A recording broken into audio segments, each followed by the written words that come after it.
Hello, world, and welcome. My name is Mark, and today I'll be talking with Bill McBirnie.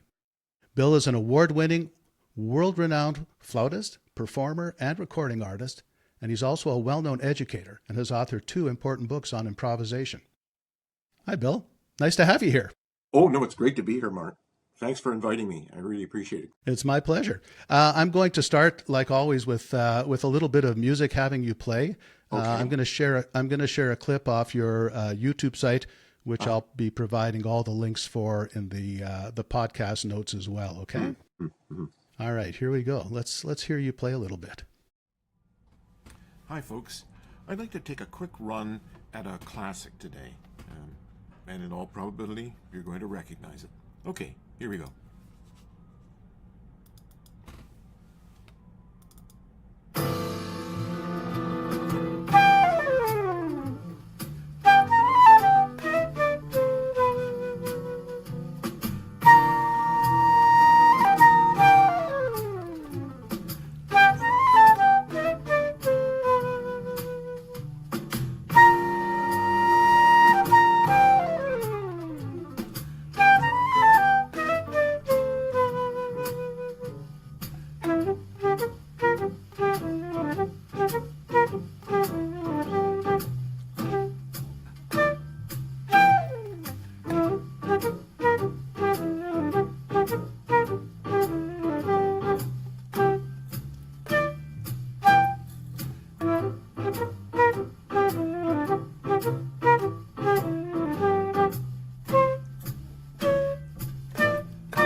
That YouTube channel of yours is gold. There's a lot of stuff there. There really is. That clip is from a classic Oscar Peterson album, and it's the title track from Night Train. And it's actually a little bit exceptional because I do a lot of funk and R&B and Brazilian stuff, but that's actually just straight ahead swing and pretty relaxed. The time is really, really hip on that track, and I really try to sort of wrap around it. Yeah. Yeah, it's great. You know, you talked about the things that you're playing now. Mm-hmm. But I also remember that you really started life in the classical world. Oh yeah, that's really how I started as a player, definitely. Yeah, so I want to go back a little bit because Hmm. you grew up in a small town, Hmm. and what got you interested in music in the first place, and what made you choose the flute? Well, that's kind of a big question. I mean, Port Colborne, where I was born in Toronto, but I was raised in Port Colborne, which is a small town, and I was very happy to be raised there. But it is a small town, so musically there wasn't really a lot going on. And I started on the piano, which I really didn't like. And I think it may have been the teachers. I just didn't connect with it at all. But I like music. And I asked my parents for uh, a flute. What I really wanted was a recorder. I just wanted something to toy around with. But I asked for a flute. And so my father found a local teacher who got an instrument for me, and they brought it over to the house.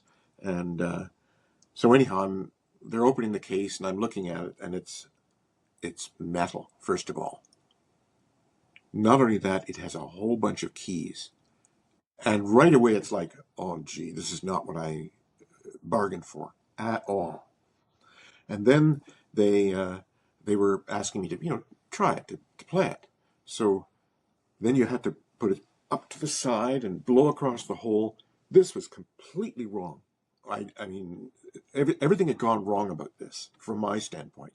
And I was very sort of dismayed and frustrated. But my father, you didn't mess with him. he was good enough to, he was good enough to give me what I asked for. So the funny thing is that as I say, he didn't mess with him. So I thought, well, I guess I'm going to have to start practicing or playing this thing. Well, it was like a duck to water, and it was life changing.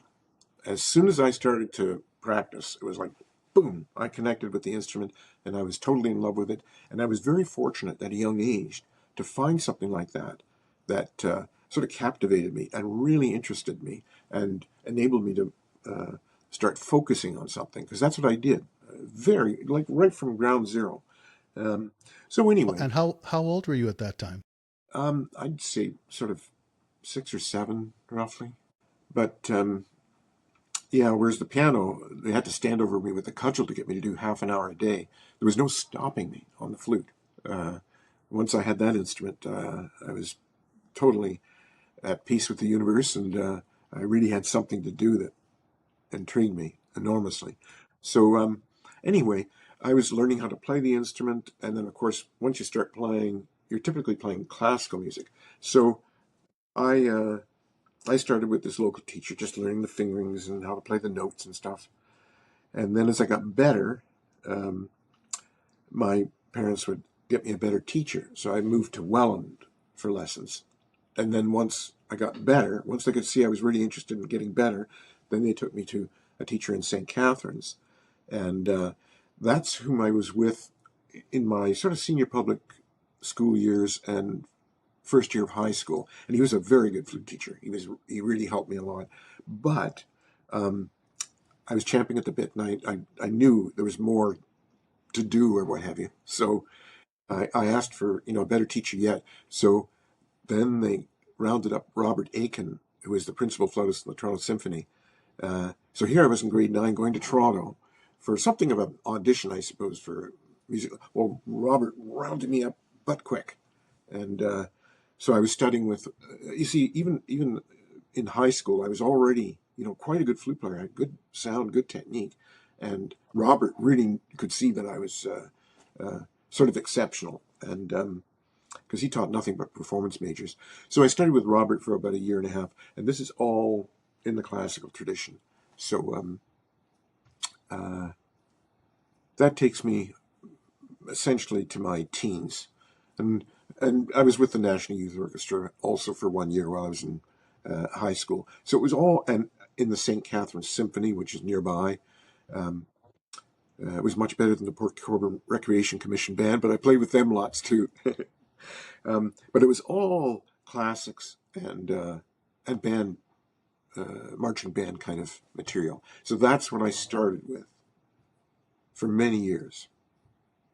And that's a great foundation. Oh yeah, it really was. In my own case, I mean, I was a very nerdy kid, and for example, right from the start, I was doing scales meticulously, slowly with the metronome, and I'd listen for mistakes and fix them. I was crazy, uh, but that enabled me to develop some very precise technique, which just speeds up as you get older and wiser. But I had no idea how much that was going to pay off later on. I had no idea because I was just, I just wanted to learn how to play the instrument well. That's all I was concerned about. I wasn't necessarily interested in being a concert level flautist. Although Robert, after a couple of lessons, that's what he did. He sat me down after a lesson in his living room. He says, "Bill, I don't know what kind of career aspirations you have, but I chose music. I started in engineering, but I chose music, and I never regretted it. And I think you should do the same." So he was encouraging me to go into classical performance at that point, which was grade 9 or 10, high school. But jazz didn't come along until a lot later. although I listened to a lot of jazz and I was very interested in it, and I guess I was casually trying to play, say with records or what have you, but I had no idea what I was doing. So it wasn't until my 20s that I really got serious about jazz and shifted my focus completely away from classical music, uh, on into improvising. Yeah. It's interesting that well, first of all, everyone could see right away that you were serious about playing music. Hmm. You Hmm. were serious, as you were just explaining. You were serious from the get go. There wasn't any curve to No. becoming serious. You were serious the moment you realized this was your instrument. Yeah. No. I love listening to music, and it just gave me an opportunity to sort of uh, take part in it in my own funny way. Because I'm a bit of a one-trick pony. That's all I do is play the flute, but I take it very seriously. Yeah. Yeah, and it was interesting too what you said about uh, going to scales, for example, and being meticulous and all these kinds of things. It sounds like your reason for doing it in that meticulous fashion was simply to get good at doing it and making it sound as good as possible. You weren't trying to be like I was never amazing trying to at this. You know exactly. what I mean? I never really uh, felt very competitive about what I was doing. I was so preoccupied with what I was doing, and as I say, that temperament really paid off. I'll just tell you that years and years later, once I was getting established in the jazz community, I'll never forget this. It was Christmas Day, 2005, and I was a subscriber to Sir James Galway's chat group, and so on that day he wrote to his group. He said he bought Nature Boy, and he said, "You all should get this album, and you should listen to this player because," he says, "it's just like," and he addressed me, "Dear Maestro," because he was writing to me as well as the group. Unbelievable. And one of his comments was that it sounds like you wrote the Taffanel Gobert exercise book, which is a classical source of reference for all the legit players. And but that's what my technique was like. It was clean and precise. So even Sir James recognized, oh, this is not an ordinary bear. So that was Christmas Day on 2005. I remember waking up that morning and I just called my wife over to the computer. I said, "You have to see this. This is unbelievable what he has written." So I still have that email course, or yeah. Um, so that's what I'm saying is I didn't really, I had no idea how good I was going to get. I mean, I just wanted to get better as I was going along. So, Well, that's kind of like the noble pursuit, right? You just mhm. wanted to do it to get better for yourself, Yeah, yeah, and that's I think that's part of what makes it so great is that it's a pure kind of thing. definitely. But as I say, I learned this when I was very young, uh, that need to uh, take an interest in something, to focus on it, to be patient with the process and persistent. So I did something else with my career in life. But what was interesting is all that developed at a very young age. So all those basic qualities, I just rechanneled them into whatever I happened to be doing. So as I say, I was very, very lucky finding music at such a young age and finding this instrument because it's enabled me in other areas of life as well. Yeah. Yeah, that's really fantastic, Bill. Because really, and I thought about this a lot before, is that the cookbook for success is the same whether you're playing music or building furniture or Right. going into business or Oh, whatever yeah. it is you're doing. Exactly. It's the same general steps and path Yeah. and discipline to make it work. So you were lucky you learned that at such a young age, and then you Hmm. applied it. Second step, right? You actually applied it to other things. Yep. Exactly. So I'm Wow. grateful for that. Yeah. Yeah, that's an amazing story.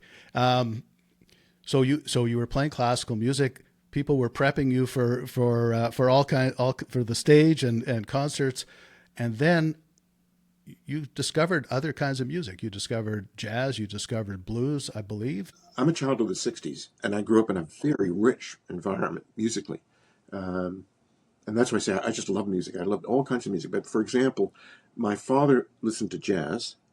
He wasn't a musician, but he was a very astute listener. Great record collection. I heard tons of really good jazz as a kid. My mother was more classically oriented. She played a little bit of piano, amateur-wise, but she really liked classical music. And there was no tension or what have you between our parents. They're just slightly different emphasis. But the fact of the matter is, I got jazz from my father, classical from my mother, and then of course I'm growing up as a child of the '60s. So it's like the Beatles, James Taylor, Joni Mitchell, and who is that?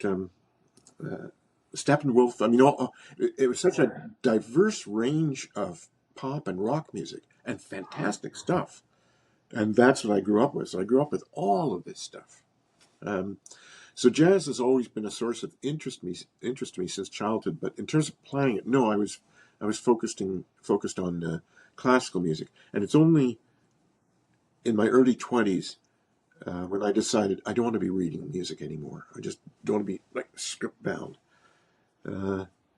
because it felt weird. Just as a classical musician, if you can execute the page with precision, you can be regarded as accomplished.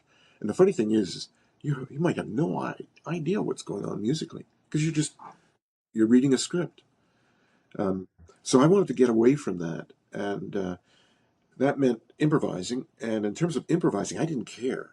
But when I poked my head up and looked around, anybody that was improvising in Toronto at that time, they were playing bebop. I said, "Oh, okay, I'll learn how to play bebop," and that tied in with my earlier studies in jazz.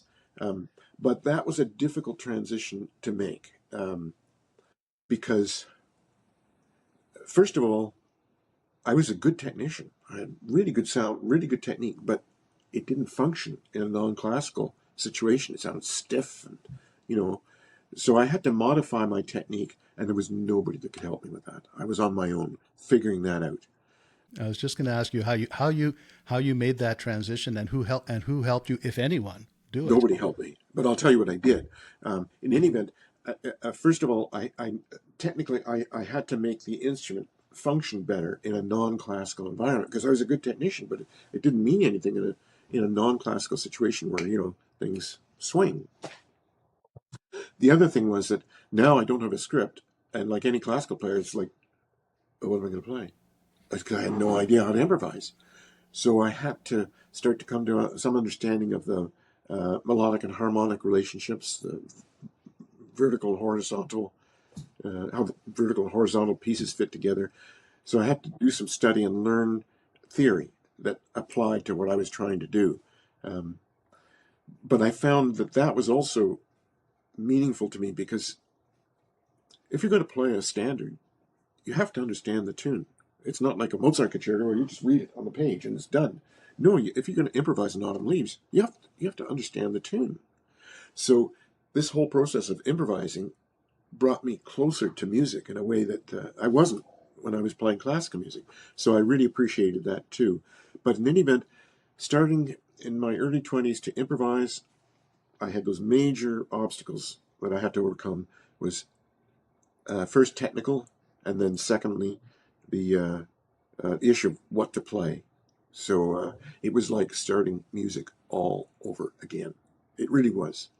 Because you can imagine how those are such basic things, technique, and what are you going to play? How are you going to improvise? And I basically, I feel like I had to start my entire musical endeavor all over again with those two things. But on the technical side, you were asking. I mean, it is tricky. How can you make the flute swing? So actually, what I did was I picked a couple of shout figures, just simple shout figures, and I would play them with the metronome, and I'd modify my breathing and my technique and my my articulation, breathing, and vibrato, and try and get them to sit right with the metronome, so they really felt like they swing. And I found certain things that worked, and then I cultivate those and make them part of my new technique, as it were.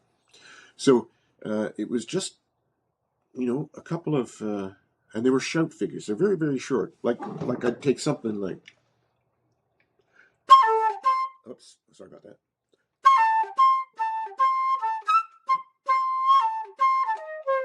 Now you see, it would sound like,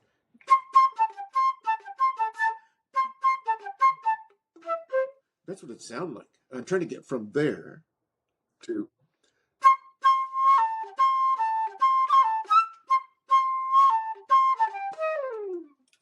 that's a horse of a different color. And that's what I had to teach myself. By dint of hard work and experimentation. But I managed. I found a way to, because nobody could tell me. I had a very good teacher when I was learning the theory, Frank Falco, whom you may have heard of in Toronto. He's a fantastic teacher. And I didn't spend a lot of time with him, probably a year and a half, but he helped me with all the basic and the fundamentals. But on things like that, he's a piano player. I was on my own, completely on my own. Yeah. Wow. That must have been daunting and exciting at the same time. Yep. But I learned it pretty fast because the people that I was jamming with, before I knew it, they were going, wow, I've never heard a flute sound like that, because I made it sound like a sax or a trumpet in a real jazz context. Yeah, so that's as I say, largely classical and community band oriented stuff initially up until uh, my early 20s when I decided to improvise. And then I had to modify my technique, learn a lot of theory so I could get to wrap my wits around this stuff. And that was like starting over, as I say, completely. And then I've just been working on it ever since. There was a quote. I went through a lot of your stuff to not just refamiliarize but enjoy myself, because you've just, all of your albums, all the music, all the YouTube things. It's just such a pleasure to reacquaint myself. And I'm going to ask you about some Good. stuff too. Okay. Yeah. But one line that stood out in the reviews, I'll just condense it a bit, is basically it says, "Clean, pure bebop flute played with disgusting control and shameless ease." I remember, you know something? I remember that one. And the reason I remember it, because that's another very credible source. That was Hendrik Merkens, who's a Brazilian fanatic, a harmonica player in Weisberg. But that's quite an honor. He's a big fan of mine, especially once he heard Mercy. I guess that's the first album he heard, was Mercy with Robbie Botush. But he's, as I say, he's a big fan of mine. Also, don't tell anybody. He's a closet flute player. He doesn't like to tell anybody, but he likes the flute and he has one. Then he practices it, and he's always asking me questions. Did you tell him you give online lessons? Oh, he will know that for sure. Yeah. I'm I teasing. don't think he has the time or the patience to. I mean, he's busy with his own musical Of career. course. He's not going to work on a secondary instrument, but he really likes it. Yeah. And you know something? Sir James, his brother was a jazz saxophonist. Um, I've forgotten his name. James, and drawing a blank on his brother's name, who passed away before him. But he was a jazz tenor saxophonist, and so James, again, secret. He's got a saxophone in the closet that he likes to pull out and horse around on. So it's interesting, these people that play other instruments, other than what they're known for. Yes, absolutely. I think that's with a lot of great musicians have something else. A lot of times it's painting. They're artists in some other realm, and a lot of other times it's another instrument that they're also working on that they don't necessarily let everyone know about. Right. Well, in my Yeah. case, no mystery. I'm a one-trick pony. This is it. This is That's it. all Just that's it. just the I flute. don't. I don't even play piano. When I was starting, I was doing a lot of transcribing, tons of transcribing, and difficult stuff. I don't know how I did it, because back in those days, um, there were cassette players, and I couldn't slow it down, so I had to do it real time, and I didn't have a piano, so I had to do this using my ear, and people were really impressed with what I managed to do. Uh, but yeah, I just did this stuff by ear, and I didn't play piano, and I've never developed even a journeyman's capability. I don't have a piano or a keyboard, so it's also kind of unusual for a musician at my level not to play any piano whatsoever. That's me. By doing it that way, we'll say it, more of an old school way, by transcribing by ear and really having to sit and It, think and spend far more time than maybe people would have to do today. oh yeah, it was very old school, and Mark, I can tell you. I mean, I went through so much transcript. I was doing Chet Baker and Oscar Peterson and Clifford Brown and Cannonball Adderley and Joe Henderson and Herbie Hancock and Bill Evans. It went on and on. How many? And I remember when I was doing the transcribing, I'd always try and do it very neat, and the transcriptions would always start off very neat. And then I get so excited because I wanted to learn the solo and then practice it with the recording. So by the time I got to the end of the solo, it was just a hideous mess. But it was documented well enough that I could read it, and that's what I did too. That also helped me to learn was not just doing the transcribing to develop my ear, but also once I'd done the transcription, treating it like something of an etude, working it, getting it under my fingers and up to speed, and then playing it with the recording and trying to match every nuance with whatever solo it was. So those are all very formative things, and they're very, what's the word, sort of analog, old school, uh, but that's the way it worked for me. Yeah. It's actually a very good way to do it because every time you find out every time you can't do something and you have to find out how to do it, you find out two or three other things you wouldn't have found out otherwise. Exactly. Yeah. On the road to finding On the out road what to you really finding out. wanted. Yeah, that's right. And that's where you get some things that you wouldn't have otherwise come across, right? Because you have to Mhm. figure something out. Hmm. Well, Yeah. Frank Falco told me lots of good things, but one of the Hmm. things I remember him saying is that if you hear something that sounds good, there's a reason that it sounds good.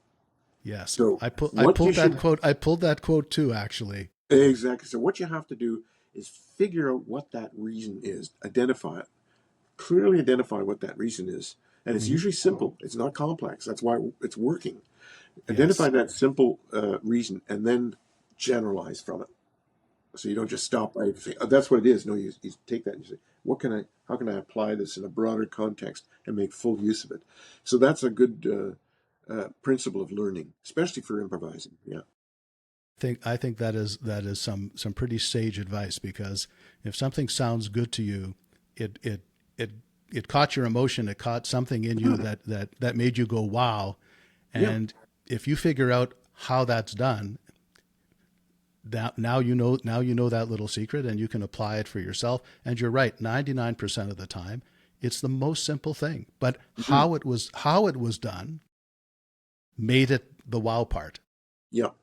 He's said lots of, and one thing that comes to mind too is that someone like Bill Evans, who's you know a revered and fantastic piano player, and often people think of him as being very hip, say. And what Frank observed about Bill Evans, he says, you know, the hipness factor is not necessarily that great. I mean, really, how much of Bill Evans' uh, work is hip? He says 5%, maybe 10%.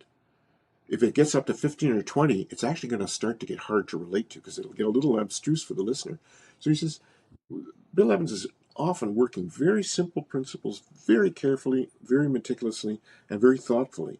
And they're not magic. They're basic things. It's just that he is a great piano player and he knows how to integrate all those pieces. Uh, but some of the great players, as I say, they're not necessarily as hip as they might appear on the surface, and they know just how to be hip enough to make themselves seem like they're really, really hip. And he was also saying things like that about, say, Charlie Parker, Hmm. because of course I was poring over the what's that thing called? The Omnibook. Omnibook, exactly. I learned a lot of those solos, but I remember I was working them, and Frank observed. He says, often Bird's a hard guy to imitate. You're going to have a hard time trying to learn how to play jazz playing along with him because he's so sort of advanced. Um, but what Frank said, which was interesting, is that he sounds kind of really, really busy and frantic and making noise all the time. He says, just have a look at the solos in that Omnibook.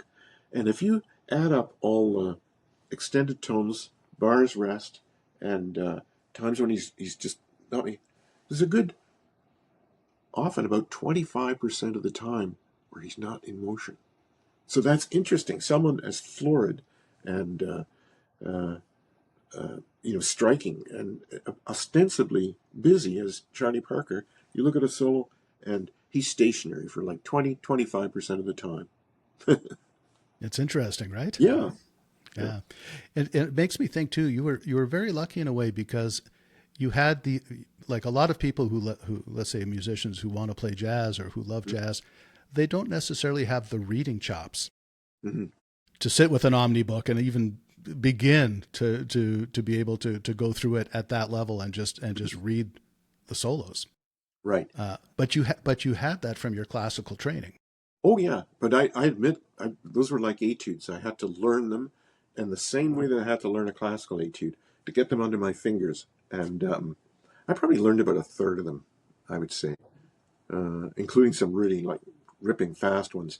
But the name of the game was to get them under control and then work with the record and just try and lock in with everything he was doing. Yeah. That's a formidable task. Oh yeah, takes time. I It admit it. takes it takes lots of time, but you made that happen. Hmm. But you made that happen. And you know, I was, as I say, I was listening to your albums, and you play a lot of jazz, but you also play a lot of Brazilian music, a lot of Latin music. And where did that come from? Well,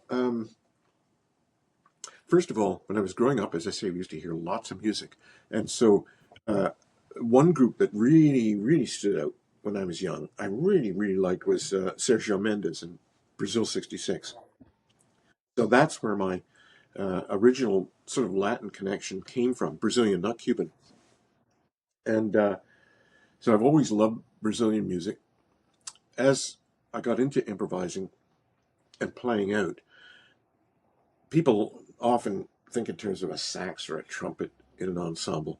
But if it's Brazilian or Cuban, now they'll think of the flute. So the fact that I played flute drew me into those two idioms in particular, Cuban and Brazilian, because the flute's quite a natural voice. So I had to learn those. Um, I started. I remember I was starting to play with Memo Acevedo. I actually had a gig at George's. Mo Coffin liked my playing, and he booked me in there a couple of times. And Memo was the Latin guy in Toronto some years ago. He's in New York now. But he came out to hear me. And I remember at the end of the first set, he's saying, I want you to quit your day job. I've got lots of work for you. I want you to work in my band. And that I was playing swing, of course. And I knew nothing about Cuban music. I didn't know what I didn't know. Uh, so Memo started hiring me, and it was difficult at first um, because It's a whole other world.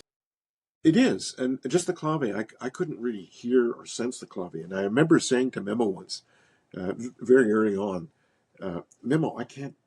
It just feels like I'm on some kind of rhythmic waterbed. I can't get my grounding on this stuff. And so the funny thing was, he says, listen to the bass player. And I knew enough about Latin music at that point that in salsa, the bass players, most of the time, he's on upbeats. So I remember saying, that's what I said to him. I said, but he's playing upbeats. That's not going to help me. And he just said, listen to the bass player. So I started to do that. And actually, that really helped me stabilize my orientation rhythmically in Cuban formats. But it took me a long time, quite frankly, to get to the point where I could sense the clave very, very instinctively and intuitively. Um, but it's because of Memo and playing in his various bands because he started to use me a lot. He had four different band formats, and I became the first horn player, the first hall. I'm sorry, the first call horn player in three of them. So I worked with him for many years, doing in different situations, all Cuban or Latin jazz oriented, and that's how I basically got my uh, Cuban chops together. Brazilian is a whole other game, and that's people don't recognize this. Often they just say, "Oh, it's a bunch of unites. It's all the same." No, it's not. It takes a while, and and as I always say, every idiom has a clave. Every idiom, and even within idioms, there are often a multitude of claves, especially in Brazilian, because in Cuban actually it's very singular. You know, there's only one clave, and there's only a couple of forms of it, whether it's forward or reverse, but clave, that's it. It's game over once you understand that. In Brazilian, there's tons of different grooves and bags, and so it takes a while. But every one of them has its own little quality or lilt, and I studied those with some care and attention a long time ago, Mark, and I got to the point where I I could never rap them out, even on a tabletop, but I knew the sound of them really well. And I could wrap myself around them. And I also knew, because Brazilians are like this, is they start to mix them up. They'll combine it. Yeah, and I know. Oh, I know what I know what he's up to. He's not fooling me.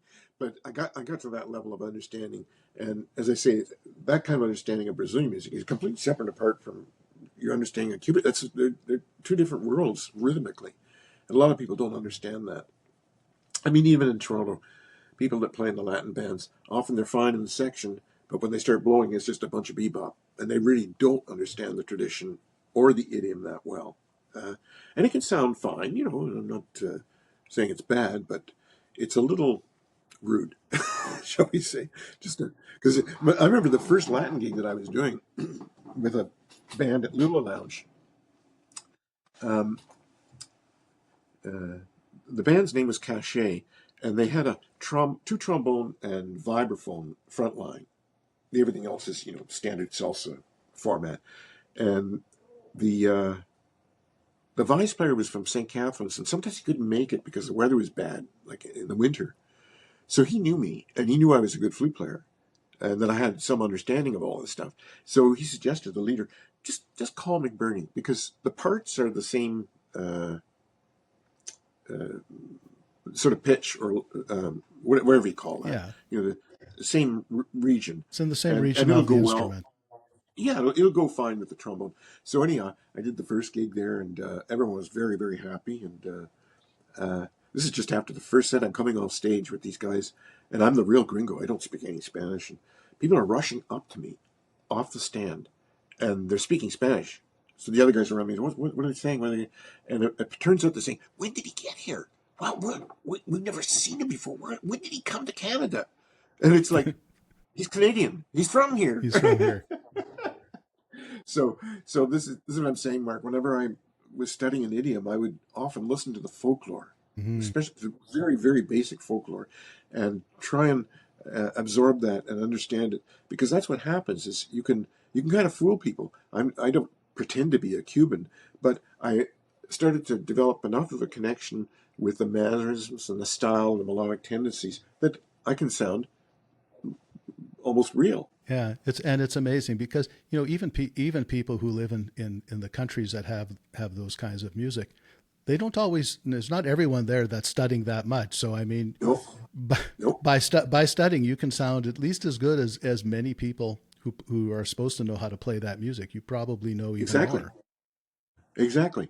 But as I say, part of it is I don't do this so much anymore. But when I was learning, especially Brazilian and Cuban, whatever it was, like charanga or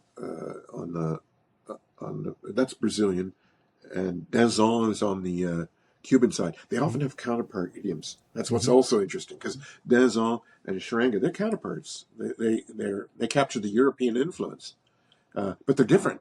Okay, but what I do is I wouldn't just listen to some band covering these tunes. I would listen to the authentic players You go right and to yeah. learn right, because that's how you really, because when you're listening to the folklore, then it's stripped of all uh, noise and distractions. Because if it's more cover or current, cover oriented or current, then of course they're dressing it up and they're tainting it.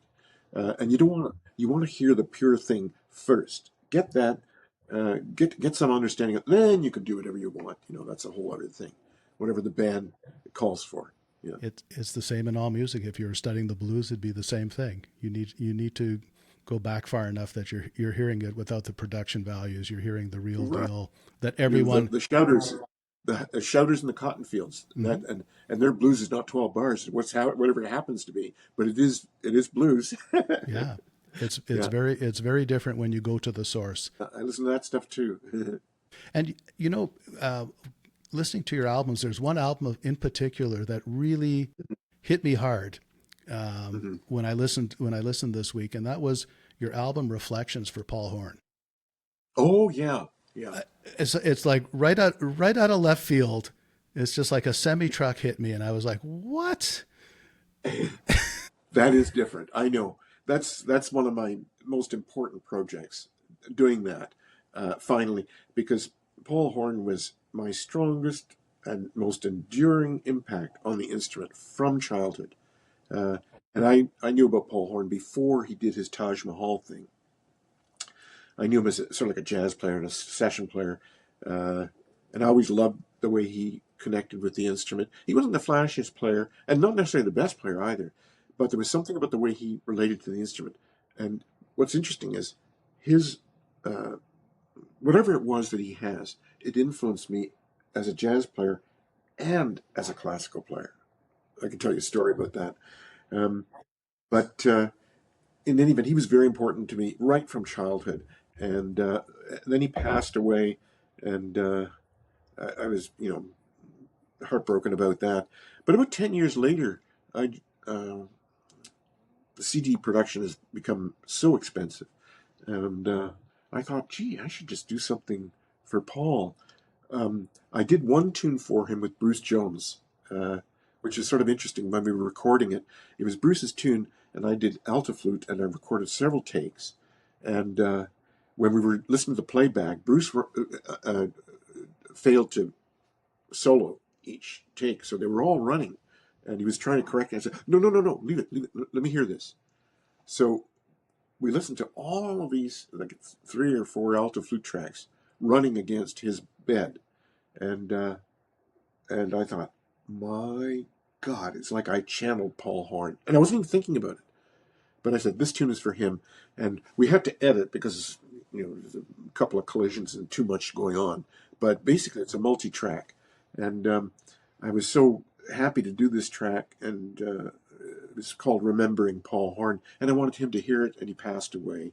So, but then even 10 years later, on his 10th anniversary, I'd exhausted myself financially from all of these other CD productions. So I thought, okay, I'm just going to do a solo um, tribute album for Paul on his 10th anniversary of his passing. And I did that here. I did a YouTube clip on this about how I produced that album. But it was very simple, like, I just did 8 tracks, a couple of tracks a day, one takes, because I also used reverb when I was recording it to sort of mimic his Taj Mahal thing, because that's the whole idea. It was very peaceful, uh, kind of modal, and not flashy bebop and Latin jazz. Is a whole different headspace. But I've listened to him since childhood. I love it. I understand it. So that's what I did, and I'm really happy with it. And I sent it to his wife, Anne Mortifi, to whom the album is dedicated, to her and her sons. The family was really like kind of shocked and taken aback and moved that I'd done this thing for him. And also, it's really done well. Because nobody else can do this, and I know it. Yeah. Nobody else can do that. Yeah. It really, as I say, it really hit me hard listening to that album. I didn't know what to expect when I put it on, and actually it's been on repeat the last few days because it's just Yep. it's so lovely to listen to, and it's so deep, and there's so much in it. Exactly. One listen isn't nearly enough. No, no. I know. I've listened to it often enough, and I try not to listen to myself because you know how musicians are. Sometimes, usually, they don't want to hear themselves play because they hate what they're hearing. Well, I'm quite the opposite. Usually, when I hear myself play, I go, "Oh, that's awfully good." So I actually try not to listen to myself, so I don't get too self-infatuated. I see. Um, Okay, but exactly, no, that but is true. but I have to, But but I that Paul Horn album is it's such a for me even it's just different. It's just so different. It's yeah. I hope you do some more stuff like that too, because I think it's another, I don't know, it's another side of you, Yeah. Yeah. and maybe explore that even a little bit more. Yeah, I hadn't thought about doing another Mark, but maybe I should. As I say, I'm really glad I did that one because it was important to me, and it was important to me to dedicate it to Anne Mortifi and the sons Marlon and Robin, and I'm really happy with it in the end. Yeah, that's great, and that's really the whole reason to do it in the first place, is to be happy with yeah, it. yeah, Yeah, I yeah. love that. Uh, in all the stuff that you did and that you're doing, at a certain point, it seems you turned to teaching. Hmm. You were taught, and you taught yourself. You learned how to play, and then you took all of that and turned it into performance and to improvising. But you also took all of that knowledge and all that hard work and actually started to do something with it to teach other people. Yeah, I was lucky in a way, and I'll explain that in a moment. First of all, when I started performing out, here I'm into my 20s and I'm starting to perform professionally. People are hearing me, and of course, like they want lessons. Well, I was working, I was practicing, I was gigging, I had family. I had no time to teach. I used to have to say, I can't because I don't have time. So for decades, I didn't teach at all. Um, but when I went sort of full time, then I'd take on students. Um, and Sir James asked me for years, he said, you should write a book. Uh, and again, that was at a point when I was family work, gigging, trying to stay on top of things. I had no time to do that. So it was actually in and around COVID that I had time. So I sat down and wrote a book, the first book, which is really successful. I'll tell you about that in a moment, too. The thing that served me well, again, was my day job. I had to do a lot of writing. So I had good writing skills. And because of the nature of my work, I had to be really organized about what I was writing about. So again, I just rechanneled those writing skills and organization into the book. And I know what it's like. I've been through the entire process from beginning to end. I know what it feels like when you want to be a good player and you're nowhere near there yet. And it just seems daunting and you'll never get there.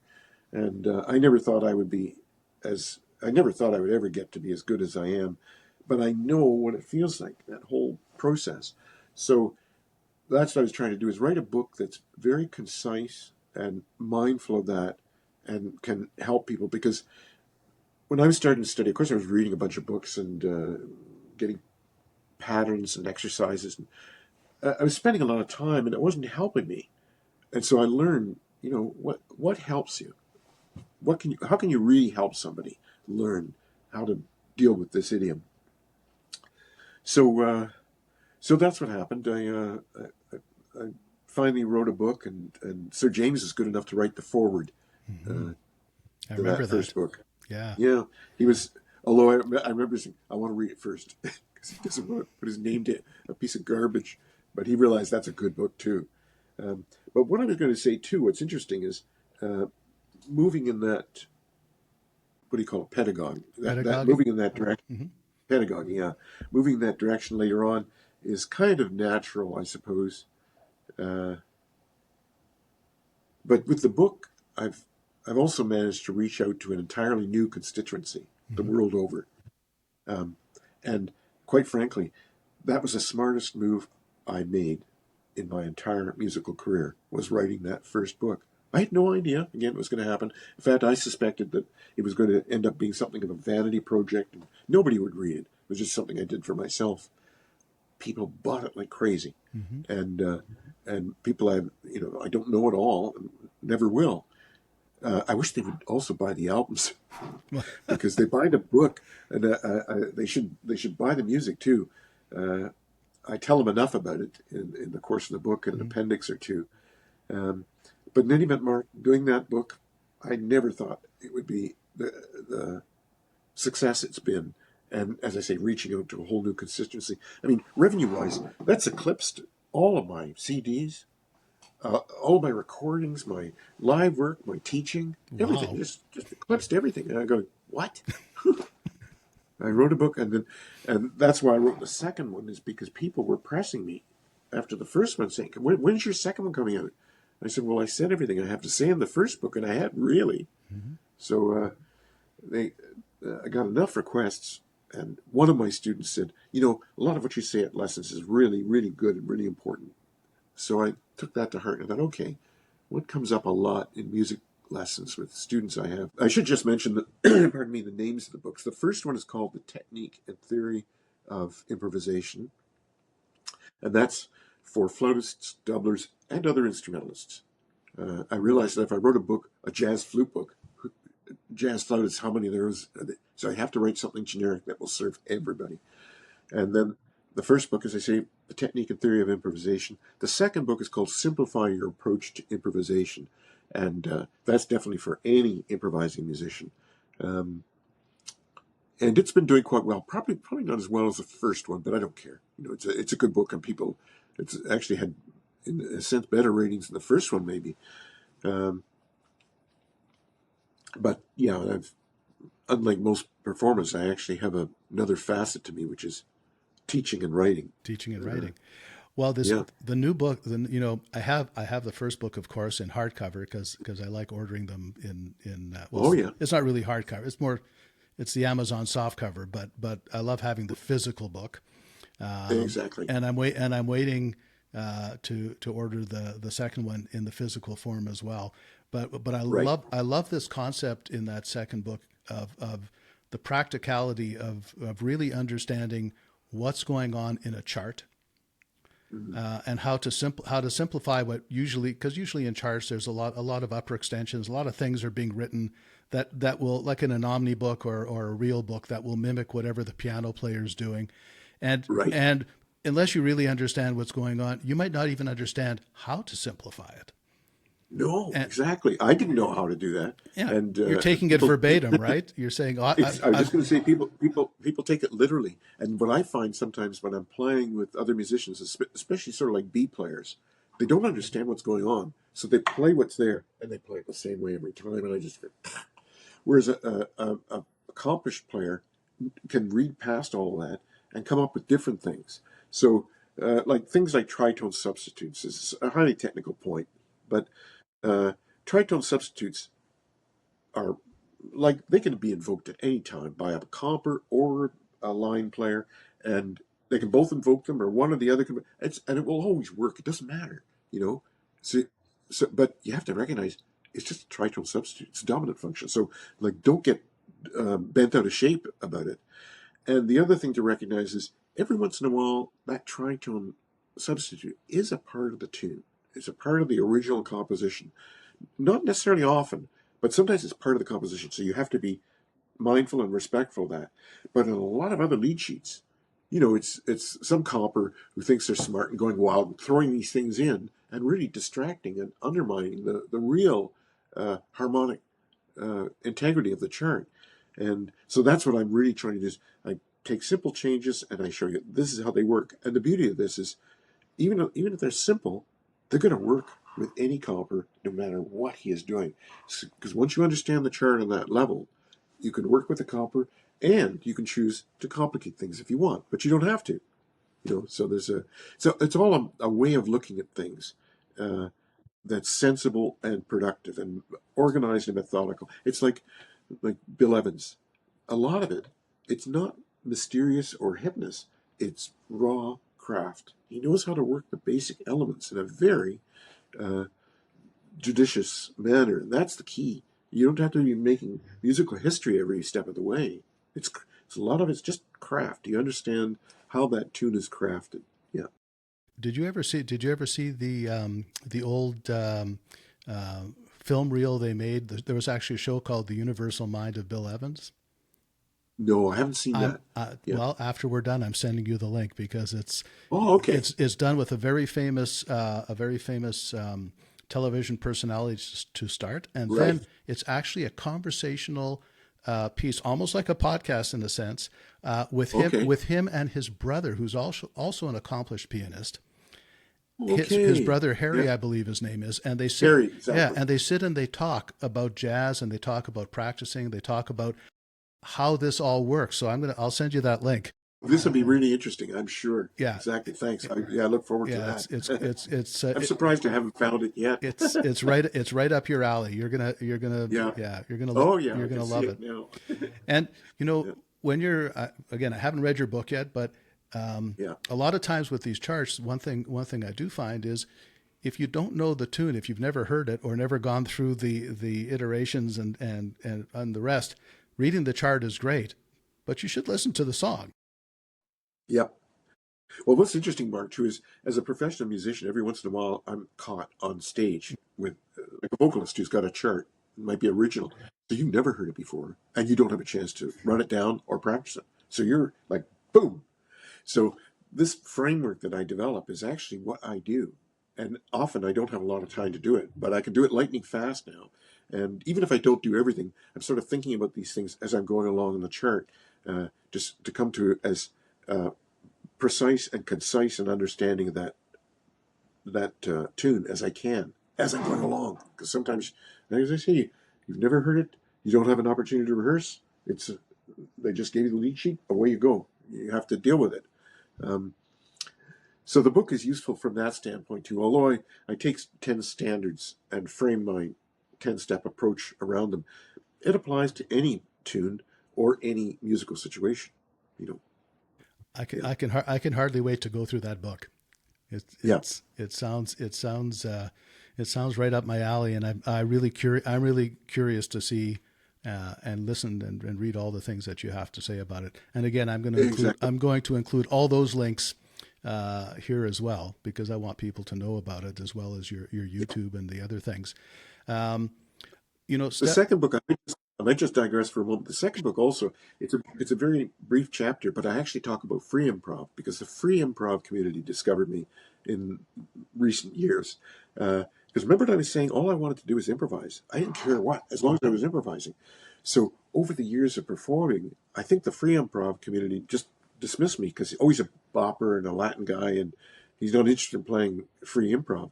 Well, I found out about playing, and I've done some work with and recording with some really good free improv players.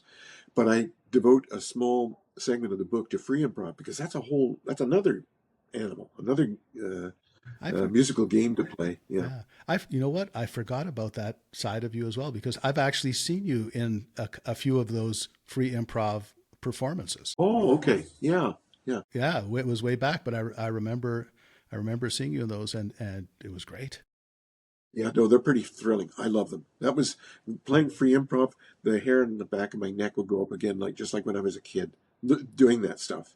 And it's yeah, yeah, I just love improvising, and even that stuff, as wild and crazy as it is, if you find the right musicians who are committed and sort of understanding enough, uh, 'cause sometimes they're not. They don't. Anyway, I won't get into that. But if you find the right musicians, then it's really sort of a meaningful undertaking and challenging. Because that's what I'm saying. I mean, free improv starts with silence. There's no downbeat. So where do you go from here? It's a whole like that's the ultimate in musical risk. You have no idea what's going to happen. You have no form, no structure, nothing.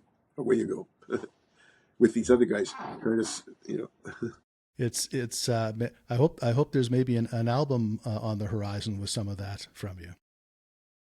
well, the group that I've recorded with, and they're very good, uh, is Bill Gilliam, who's a piano player, and quite frankly, he's one of the best musicians I think I've ever known. And he actually kind of shuns conventional oriented music in favor of free music, but he's remarkable. And then the other guy is Eugene Martinek. You might know him. I'll I know explain the that. Yeah, I do. yeah, I know who yeah. that is. Eugene Martinek has a Mac and a mouse, and he generates. There's sort of electroacoustic sounds. Uh, so he's on the mouse, Bill's on the piano, and I'm on the flute, and we've done a couple of albums. Uh, and the first one we did, it's really interesting uh, because uh, Bill invited me over to his house to play, and he had a Zoom recorder. So he recorded us. The first time we'd ever played together. First time, and some of that stuff is on the first album. He took it from his living. He had to, mix it and sort of enhance the tapes, but it's actually good enough uh, that it's release worthy. But it's interesting just to see what two musicians who don't know each other at all, don't know where they're coming from, starting to play free improv music together. And this is what I mean. That's why I have such respect for him. He's so good. So that's an interesting thing. And what's that one? I think it's called Outside or Inside the Maze or something, or maybe that's the second one. Light and Dark. Can't remember. But the liner notes are on Bandcamp, so you can find out which one. The album's split between some slightly oriental free improv, and then these cuts that Bill and I did for the first time together. Yeah, That's great. uh, yeah, You have all your facets are coming together. yeah. You know, And they're I guess there are a fair number of them. there's a fair well, and why not? Yeah, yeah, And why not? It's funny. It's because you said you're a one trick pony, but that's only on the instrument, yeah. not on the genres, not Oh, on no, no, no, not no, on the no. idioms, right? So I'm very broad-minded, idiomatically. Oh, yeah, yeah, for sure. exactly. So and some people are the opposite, right? They can only play one idiom, but maybe on many instruments. So I think I Yeah. think you got the better part of the deal. I'm happy. That's for sure. Yeah, I'm happy. yeah. Yeah, I wanted to ask you too yeah. about now that you are where you're at. I was reminded Stefan Grappelli, the violinist, right? From the Oh, yeah. yeah. Oh, So of course. Stefan Grappelli once was asked about how much he practices, and his answer was something to the effect of, "I don't practice. I just play." Like he was at the point at that point where Right. Yeah. I just play a lot. I play all the time. So that's my practice. My practice Right. is playing.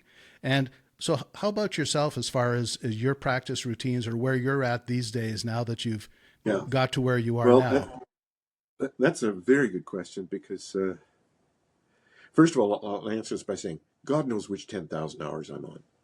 I don't pretend. It's not an accident. It's a lot of it is just uh, very focused, long face time with the instrument. That's what really pays off in the end.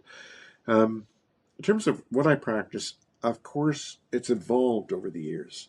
I started on the basics, like trying to figure out what the fingerings are and working on scales and then working on classical music. And then as an improviser, trying to read and study that stuff, play along with, transcribe. And so my practice regimen has evolved a lot over the years. And it's different things at different times, depending on where I'm at.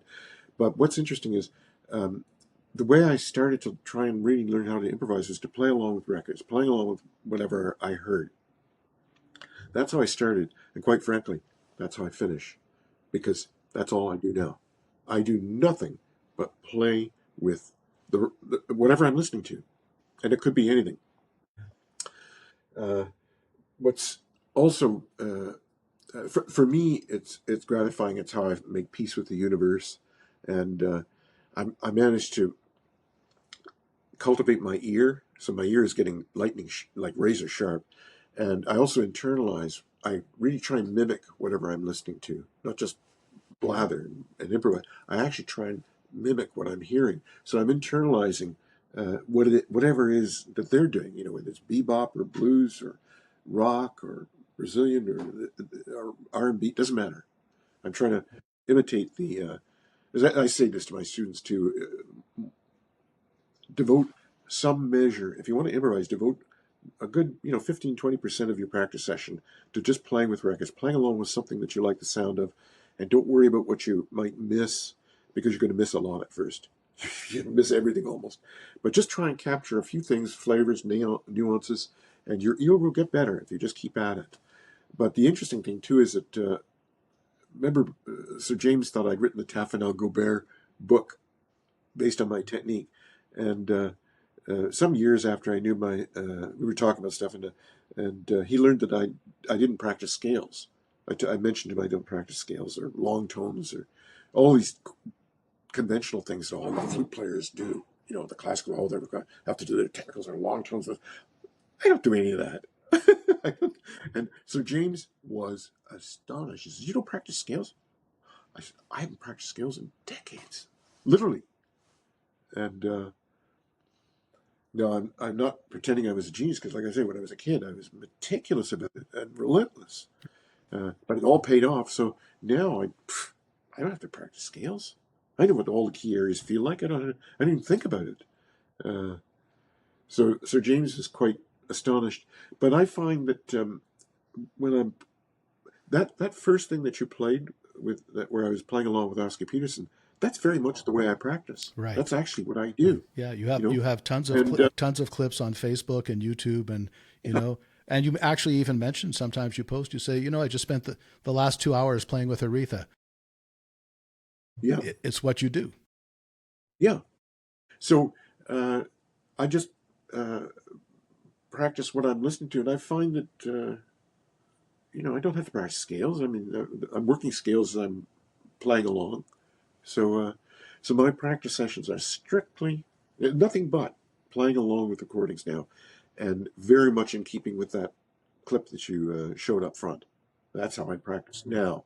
But you can't start that way. That's not the way I started. That's right. Well, what you said actually makes a lot of sense because, the whole point to, let's say, we use scales. The whole point to practicing scales is to know them and to understand them.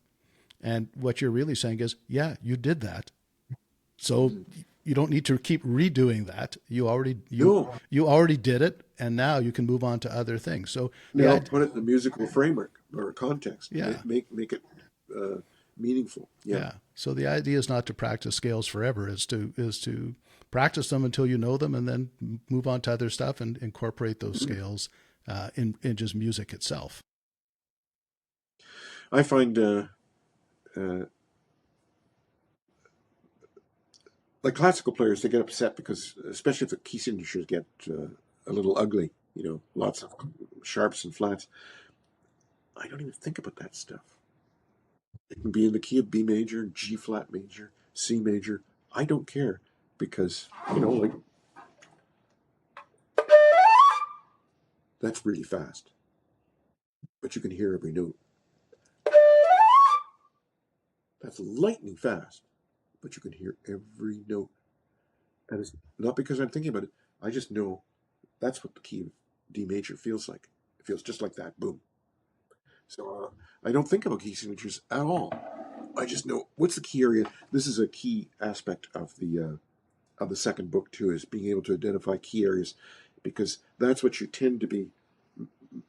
That's the pool of notes from which you're deriving melodic material. So you have to understand what those are, and you don't want to be thinking of it and reading from chord to chord. You want to say, "Oh, I'm in this key area, and I know what that feels like," and you reach for it. I'm not saying it's easy, but that's where you want to be, and that's why when you're practicing scales, you don't want to just look at a sheet with the scale on it. You want to do it away from the page, and when you're doing it, you want to just go into a Zen-like mode and go, "I'm playing the scale of B flat, and it feels like this digitally," you know.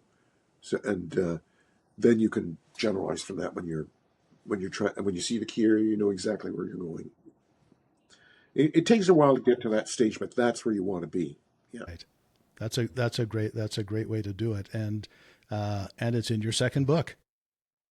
Right. So Yep. to all those people who didn't buy the second book yet, now you know yet another Got a good reason. chance. Now you know yet another reason why you need to buy the second book. Yeah. Yeah, Yeah. I agree with that. And as I say, I can't wait to get my copy of it and go through some of that stuff. Um, I was going to ask, and if you don't have thoughts on this, that's okay too. But I'm curious. Okay. I'm curious what your thoughts are on streaming, because I know your stuff is out there, the digital age in general, and then of course what's on everyone's mind these days, which is AI. And I don't AI. and I don't know if you have thoughts on any of those things, but if you do, I'd love to hear them. Well, I have a few. I mean, as an indie musician, uh, Napster, downloading, and then evolving into streaming, it's just been devastating career-wise. It's just awful. There's no point in pretending. It's been devastating. Uh, when my first CDs were they were CDs, and I actually sold some. And the first CD actually made a little money. I've done nine productions now, but the first one actually, I think I made a bit of a profit on that. Not much. All my work is uncompensated. My performance, organizing, manufacturing, marketing, promotion, all that stuff, completely uncompensated. As I say, as an indie musician, it's painful, and it's become worse and worse and worse with each release. So to do like the latter few albums that are duo, quartets, trios, say if you want a good quality product, uh, you have to pay the musicians, you have to pay the engineer, you have to pay for the studio time, everything. Uh, you're looking at, say, $12,000, $15,000. Well, think of that now when you go on Spotify and you get a fraction of a penny. And in fact, some of my streams, they're rounded up to zero. That's how bad it is. That's what I'm saying. So there's no longer any point. I don't know who or why people do this anymore because uh, uh, I will be very frank as a indie musician, it has been devastating. There's no other way, no other word for it. So I'm quite disapproving of the way musicians, especially indie musicians, are compensated because they aren't compensated, for all intents and purposes. Um, but it's a fact of life. That's why the book has been, as I say, it's just a remarkable success. Uh, both books, actually. As for as for AI, the fact of the matter is, I am very old school, which means I'm analog oriented. I'm very acoustic oriented. I don't care about synthetic music, and I tend to uh, dislike it. I don't like synthetic elements in any of the music I listen to, if I can help it. Not always. Sometimes they're really done well. I mean, someone like Jacob Collier, he's a remarkable musician. He'll use a lot of synthetic elements, but I mean, he's a horse of a different color. So it can be done, but broadly speaking, I don't like it, and I stay away from music and flute players that use electronic effects or beatbox or anything like that. To me, it's offensive to the beauty, the natural beauty of the instrument, which is what I really try and cultivate. So right away, I'm not really drawn to the whole AI thing because it's ultimately synthetic. No matter how acoustic they try and make it, or as convincing as it might be, at the end of the day, it's synthesized. Um, so I sort of object to that in principle. I like the heart and soul of music. I mean, even myself, uh, I, I I really want to make people feel better when they hear me play. And I'll tell you, I learned this very early in my improvisation stage. Frank Falco, my brother used to have jam sessions, and a lot of good musicians then were learning amongst each other. And Frank was one of the guys that went to the session. And I remember I went over the first session. Do you remember Rochdale College in Toronto? No, I don't. Oh, okay. That's a notorious secondary institution on the U of T campus.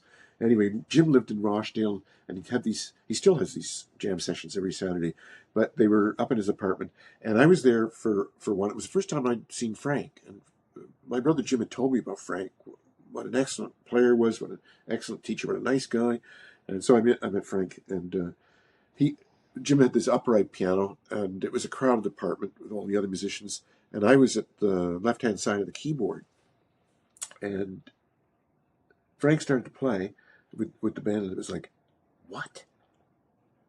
It was remarkable. All I could think is, I thought this only happened on a record because he had this kind of fluency, like it was just sort of Oscar Peterson say, real swing, in enormous technique, very and great ideas. And he's Italian. He's got a very big heart and soul. And it was like, as I say, the first thing that occurred to me is that I can't believe this is happening before my very eyes. I thought this only happened on a record, and I'm watching this happen right in front of me. And the second thing that occurred to me was I want to make people uh, feel the way I do when I hear Frank play, because he has this joy, and there's no ego in it. It's just the joy of playing and really connecting with your listener. So my first objective after all this classical nonsense was completely non-technical. It was, I want to make the listener feel the way I do when I hear Frank. That was my objective. Right.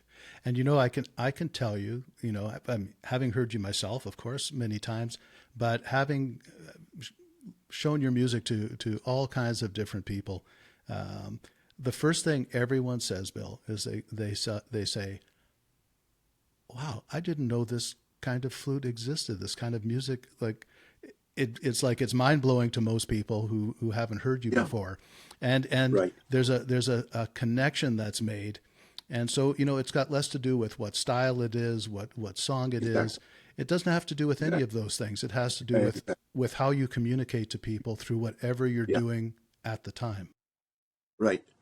No, I learned that from a lot of the great players. I mean, people like John Coltrane or Miles Davis, or well, actually, some of the earlier players, Lester Young and Louis Armstrong. I mean, they were very kind of mindful of. They were very connected to the music. Uh, they had a lot of conviction towards it, and they also were aware that people are listening, and you want to make them feel better. You don't want to lose them or alienate them. So, and Louis Armstrong is absolutely the greatest for this. Just uh, so that's a big part of music too. I've often not liked the whole performer audience distinction. It's in big concerts, and it's like this barrier almost, because music is really a communal undertaking, and you want to be together in that undertaking. And I know my dad asked me, especially when I was getting to be a good musician and improvising, and I remember him saying to me once, "This, oh, Bill, you must really enjoy music so much more than other people who don't know anything about it," because he was non-technical, like I say. And I said, I was at pains. I said, "Dad, you know, when I hear good music, I respond in a very visceral, spiritual, emotional way. It's no different for me than it is for you or anyone else." So uh, that's not true. I mean, every once in a while, I might be able to say, "Oh, that's a tritone substitute." So what? That's not of any consequence.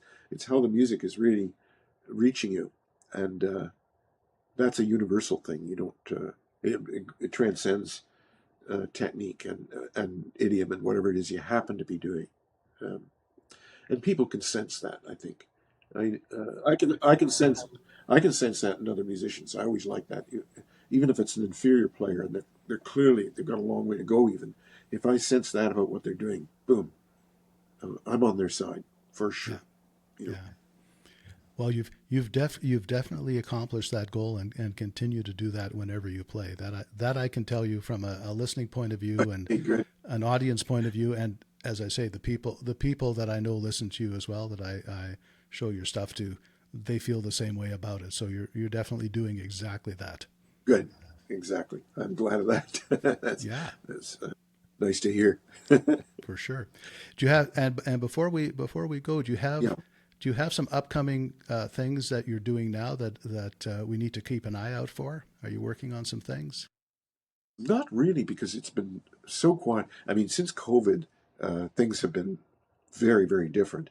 And even if they've improved somewhat, I mean, like the live music scene, certainly in Toronto's sort of falling apart, uh, especially if you're trying to make a living at it. It's just, it's again, I'm not going to pretend or hide the sad frustration and reality that there is surrounding all this. So I'm really not very busy, but I'm not alone. A lot of musicians are going through this. Uh, and the irony is that someone like me is very high caliber. Yes, my work is not worth very much because I don't get many calls. So it's my gig listing page is on my website because I keep forgetting what I'm supposed to be doing. Um, but I know one gig I have in July, which is kind of important, is with 480 East, which is uh, a groove, smooth jazz type band. They're really good. They've been around for a long time. They've got sort of an interesting history. But they're opening up at the Waterloo Jazz Festival. Um, so I'm going to be playing with them for the first time live. Uh, and that'll be an important gig and a very good one because this band, I was referred to. It's awful. What would happen to me sometimes? Somebody would refer me to do to dress a track in the studio, and I dress the track, and boom, I'm in the band because they they had no idea it was so good. But anyway, somebody referred me to 480 East. I guess they wanted a flute track, and they've been around a long time.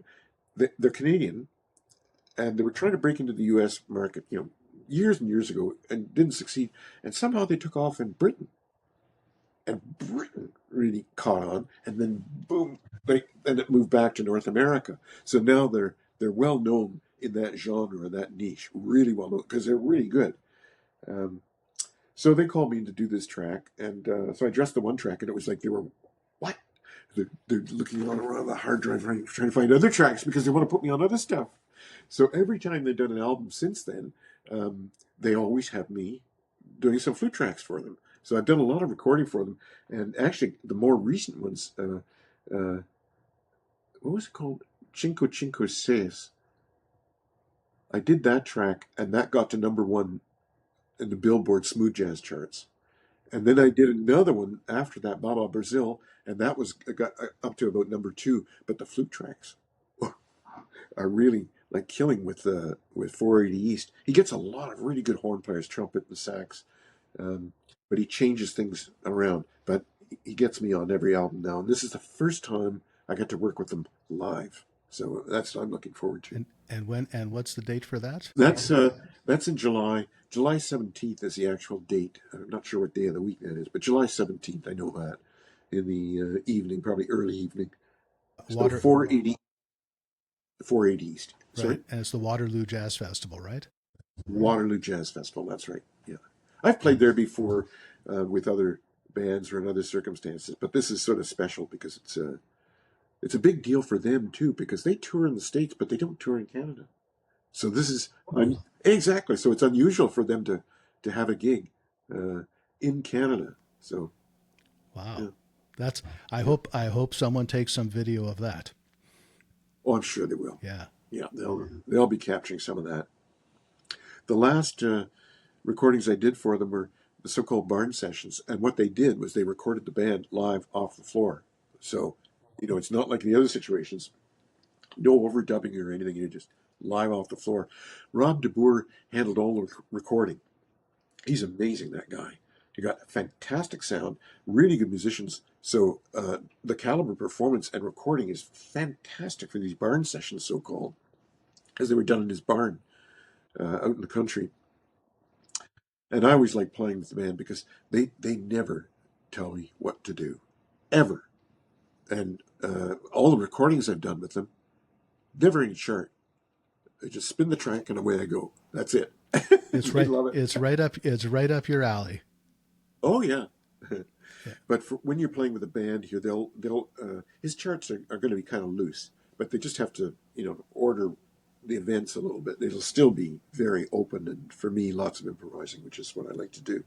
Right. So I yeah, can I can hardly wait. I can hardly wait. That's going to be a great show, and yeah.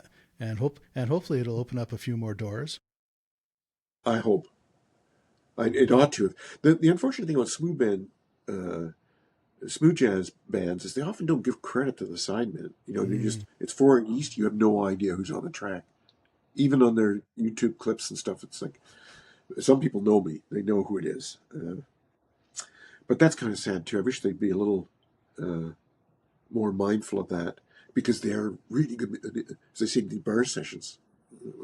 We had guitar, bass, drums. Tony Grace is the co-leader on percussion.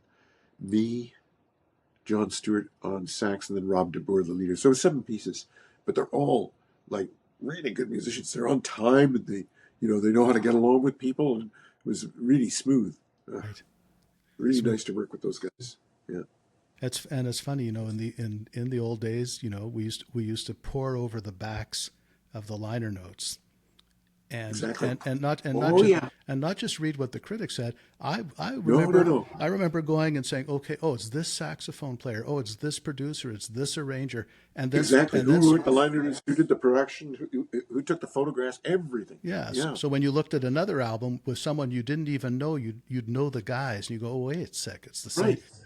There's this Oh continuity. yeah. There's the continuity, and Yep. it would be a great way. And now, even with all the digital stuff we're doing, and the fact that it really doesn't cost anyone to put that information in the system, Right. it's not taking up any room. It doesn't really cost anything, but they don't do it, and so No. it leaves you in the lurch. You can't figure out who was on it. You can't figure out who did all the good stuff and why you're enjoying it. And the basic templates now. don't allow for any space. I mean, it's the artist, maybe a featured artist, and that's it. Yeah. They don't have fields for other information. So this is something I do with my albums at Bandcamp. Mm-hmm. I put the liner notes on right at Bandcamp, and I actually tie them in with each track, so you can actually read them while you're listening to any track, with all the credits. And that's the reason I do it. I'm old school, and I want people, if they're interested in that information, you can find it. You don't have to, uh, you know, try Google AI and see if you can flush out something. Right. That's excellent. It's all there. That's a good thing. That's a good thing to do for the musicians themselves and for the musicians who want to know who they are. Yeah, no, I've told other people this too. Put your liner notes, draft some liner notes, and maybe some reviews if you've got some, and give everybody credit, and also tie it in with each track, because they've got a field or a box there where you can just sort of dump information aside from the fields that are strictly for personnel and stuff. But put that in there so that everyone gets credit for what they do. Yeah, Because no, as you're saying with streaming, sometimes that's all you get. At least yeah, at least take the credit if you're not getting the dollars. At least right. be recognized for your contribution, right? Yep, yep, I think that's a great idea, Bill, and I'm glad yep. to hear that you're doing it. Oh yeah, I think that way. Old school. Old school. Well, It is old school. old school works. It really does, and you've proven that with your playing and your albums, and you teach online, you do your overdubs for people like you're saying, and I encourage everyone to go to your website at extremeflute.com and really get a look at all the things that you're doing and dive into all the information that's there. Yeah, there's a lot of information there. Perhaps too much, but the nice thing is it's very well organized. So you don't have to, you can find the things that you're interested in. Oh, boom, and look at that. And so it's, pardon me, I know, who is it? Bandzoogle. I use Bandzoogle. Mm-hmm. They're really good and they cater to musicians. So I designed the website and put all the content together and organized it. Uh, and Bandzoogle was going to do a review with suggestions and stuff. They go, oh, gee, that was pretty good. They said even the Google search engines can find things easily because of the way I've done it.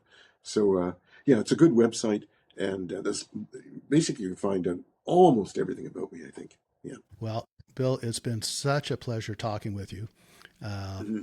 and I'm looking forward to doing it again sometime, and hearing more of your stories, and hopefully you'll have even a third book out by then. We'll get to talk about. We'll see. We'll see. Or another tribute to Paul Horn or something. Yeah. Well, you've got lots of great stuff, and I'm really glad everyone's going to get to know you a little bit better because of the podcast. Exactly. No, I really appreciate being here, Mark. I think this is a great idea for you to be doing. I like this Hello World theme. It's excellent. Excellent. Thanks, Bill. And talking to musicians. Yeah. I appreciate it. Thank you. Talk to you next time. Okay. Bye. Bye-bye.